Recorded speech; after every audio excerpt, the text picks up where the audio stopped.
it was authentic. It was original. It was originality or original. It was respectful. It was fun.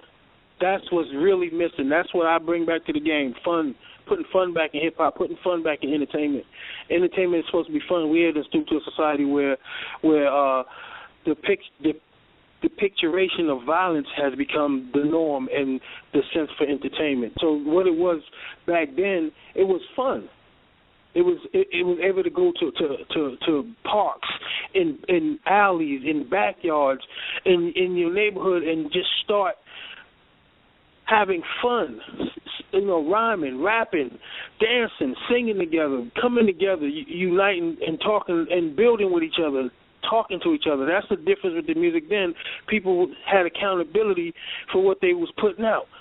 People was grown-up men and women putting out music that the kids could listen to. That you didn't disrespect your peers or your parents or the women in the society.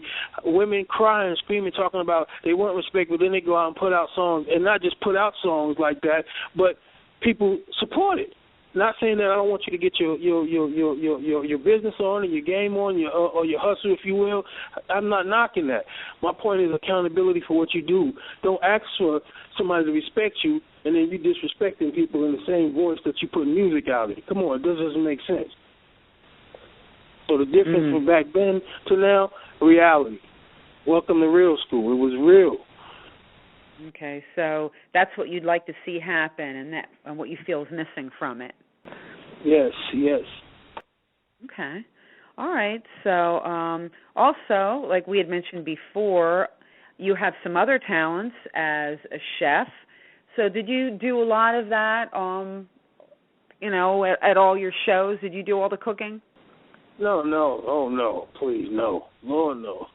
What it is, like some of the clients, like if we're on the road or we're handling business, they got appearances or something like that, it's easier and safer for me to go to the store without nobody knowing who's getting it for, who you're getting it for, and get fresh stuff and cook up stuff and have, the fruits, the vegetables, the liquids, all the protein, all the stuff that you're supposed to have, as opposed to a bunch of the other stuff that's going to deteriorate your body. So knowing that type of stuff, I go get it, cook it, chef it up, whatever they like. I cook to their taste and their liking, and it makes it safer and it makes it easier and it makes it convenient, because if they want more, they can have more. You see what I'm saying? If they want guests, they can have guests. So it makes it real convenient. Sure. Absolutely. So you're also a celebrity bodyguard. So what was it like living that life, and who are some of the artists that you protected? Oh my goodness! You talking about just people for us clients? If I was a starter, I mean, where would I start? I did Vivica Fox, Morris Chestnut. I even did Dr. Ruth for a time or two. Fred Williamson, Tom Hanks, Jamie Foxx. Tina Marie, Will Boosie, Will Fripp, Gucci Mane, Tito Jackson, Reggie Wayne, Dale Davis. I did it. I get it in. I got it in for real. And it wasn't one of those things where I was signed to one artist. I'd come in and secure events, get contracts from city councils to advise the police department for certain schematic layouts and demographical layouts and stuff like that. So I did it on a major scale, and I did some VIPs, 2, 3-star generals, and be the head of security. I'm protecting people that don't even know I'm brought in to protect them. You see what I'm saying? Mm-hmm. Right, sure. And my training is, it stems from, certain, I guess you would say, military training, but never being a part of the military. So my training is somewhat what you call elite on that aspect. So it tells you to where I've been and what I do. Okay, were we ever in a dangerous situation as a bodyguard? Yes, a few times. One time in particular, I came away with a scar, and it's a lifelong scar. And somebody, was trying to slash at one of my clients as I'm rushing him through a crowd, and I ended up, taking one for the team. There you go. Do you have any funny stories from that time? Woo. Funny stories. I got a lot of funny stories. I don't know if some of them, you got confidentiality on a lot of things. Some things you don't want to talk about because you don't want to, disrespect some of your clients and put their business out there like that. But yeah, I got a few funny. I got one funny story where I was protecting let's just say a country singer, one of these number one top country singers, and he wanted to use the restroom, so I took him to, found the restroom. I took him to the restroom, and it was like kind of a rainy start to the day when we got to the place, and so you can hear the drainage pipes from the restroom in which he was partaking after, we cleared everybody out, and he was able to use the bathroom. I went around the back where I could hear him in the bathroom, but he didn't know I could hear him in there. And I was outside, literally just making sure nobody was, going to look over the window and none of that. So I looked out there, and I could hear him in there just hanging up off a phone call, and it had a drainage pipe leading in there where the water, I guess, was coming out. And I started making ghost noises to him, and then he started reacting in a real funny way. So, in long story short, I made the client, wet himself a little bit, and he came out of there a little bit wet and a little shook, and I thought it was just the most hilarious thing. When I told him what happened, he thought it was kind of funny too. So, but that was fun. That's what I thought was funny. Oh, very cool.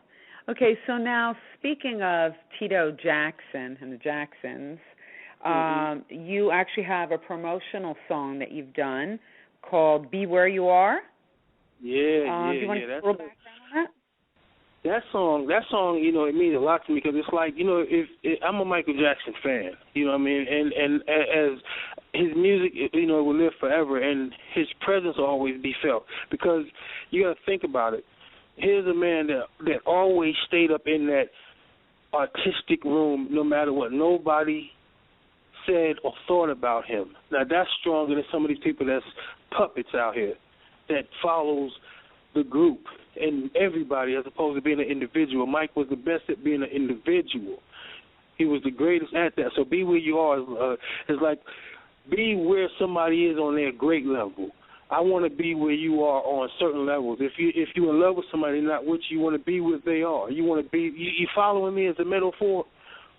Right. Sure. Yeah, and Michael Jackson was a great talent, and there'll never be anyone else like him. Never. For sure. Okay, well, we're going to play Be Where You Are by G-Man, and we'll be right back on Music 101. Yep. The problem with some people is that they just don't know how to express themselves. So allow this triple OG to put things in perspective for you. With a little bit of help from my people down in the Midwest. Yes, sir. Nat Town's best. Yes, sir. When you work at home, I'm in the streets on wrong. I know you always worry about me, girl, I'm just in my zone. You know it don't take long for me to be in your sight. Right or wrong, don't matter when we fuss and we fight, you know. And as you did,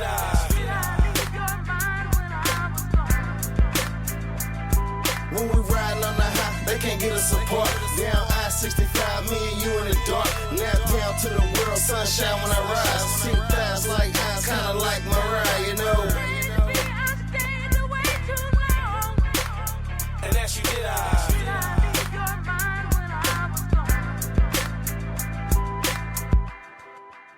I just wanna be. I just wanna be. Girl, I just wanna be. I just wanna be.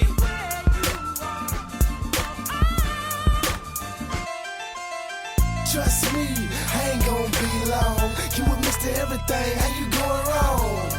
Tell me one good thing. If I'm on your mind, how things gon' change? And as you did,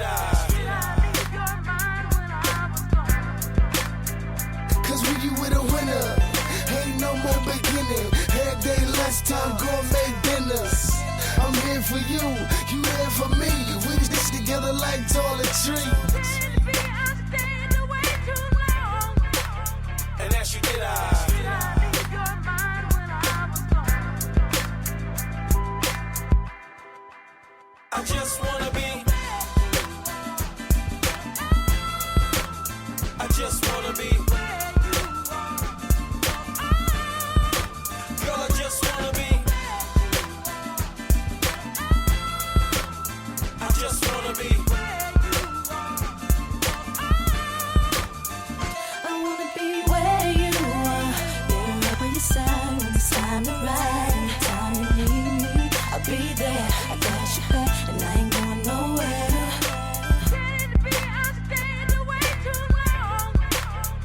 You did I leave your mind when I was gone? Excuse me, little mommy, but I like to get to know you better. See, you kinda busy, so I guess I send a letter. If the letter don't work, then I guess I'll approach you. And if you can't socialize, I guess I'll coach you calls.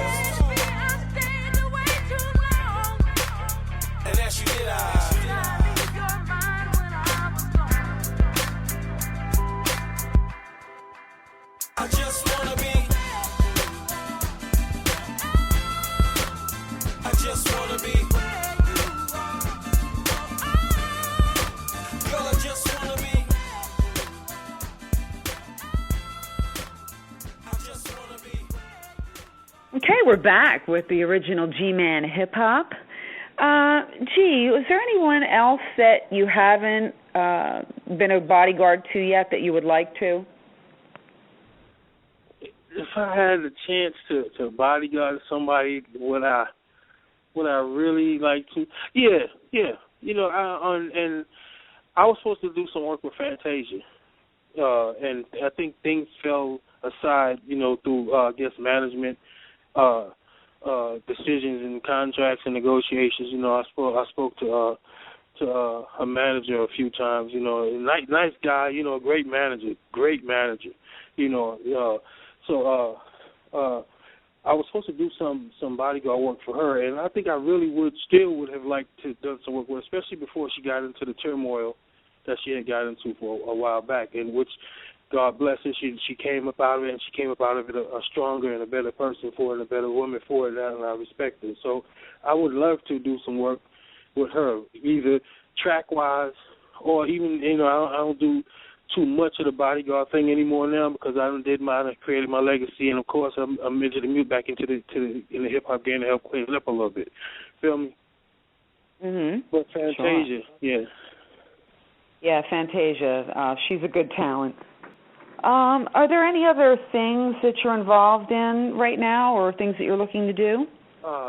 Yeah. Well, I'm building this whole based networking, and you know I'm with my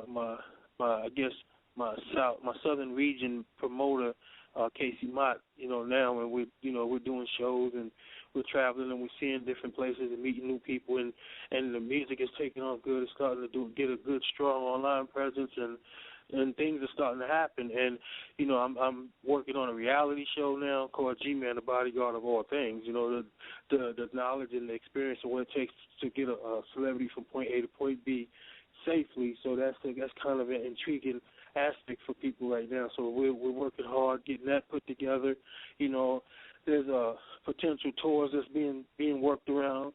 The label is doing some things that to get some promotional dates set up and some appearances done. So there's a lot of things in the work right now. You know, I'm doing some work on resorts and things like that. You know, so you know, endorsement deals. I'm trying to do it all. You know, it is what it is. Right, absolutely. So where would you like to see yourself in the next 5 years? Being a part of a movement to help clean up the hip-hop game, to take the stereotypical negative connotations away from it and put it back in perspective to where us as old-school hip-hop heads and forefathers, if you will, of the game, before some of these guys, and I say for the game because I've been doing this since the late 70s, and if you can't go back to 77, 78, and 79 and tell me about hip-hop, then please, I'm not talking to you because you can't go back far enough. What you read and what you experience and what you see is three different things. You know what I mean? So I take this back to the essence and the core of the matter. So I want to see the game cleaned back up and the respect put back in the game, people taking accountability for themselves,